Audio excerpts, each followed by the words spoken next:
বাংলাদেশ এভাবে ব্যাটিং করতে পারে আগে বুঝিনি। ম্যাচ শেষে একই বললেন ওয়েস্ট ইন্ডিজের অধিনায়ক শাই হোপ। দর্শক, বাংলাদেশ বনাম ওয়েস্ট ইন্ডিজের 3 দিনের ওডিআই সিরিজের প্রথমটিতে জয় পায় বাংলাদেশ।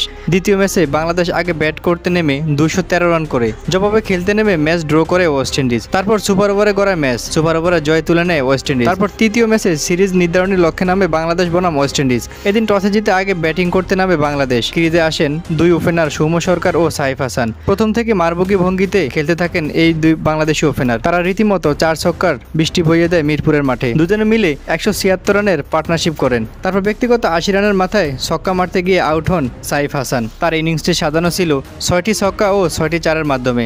তারপর সৌম্য সরকারও বেশিক্ষণ টিকতে পারেননি। সৌম্য সরকার আউট হন তার ব্যক্তিগত 91 রান করে, তবে সেঞ্চুরি করার আক্ষেপ থেকেই গেল। তারপর নাজমুল হোসেন শান্তর 44 রানের উপর ভর করে বাংলাদেশ 50 ওভারে 297 টার্গেট দেয় ওয়েস্ট ইন্ডিজকে। জবাবে খেলতে নেমে 117 রানের মাথায় অল আউট হয়ে যায় ওয়েস্ট ইন্ডিজ। বাংলাদেশের বোলারদের সামনে দাঁড়াতে পারেনি ওয়েস্ট ইন্ডিজের ব্যাটাররা। 179 রানের বিশাল জয় পায় বাংলাদেশ। 2-1 সিরিজ নিজেদের করে নেয় বাংলাদেশ। ম্যাচের পুরস্কার বিতরণী অনুষ্ঠানে শাই হোপ বলেন, বাংলাদেশ এত ভালো ব্যাটিং করবে আমরা আগে বুঝিনি। আজকের মাঠের পিচ হিসেবে তারা খুব দারুণ ব্যাটিং করেছে।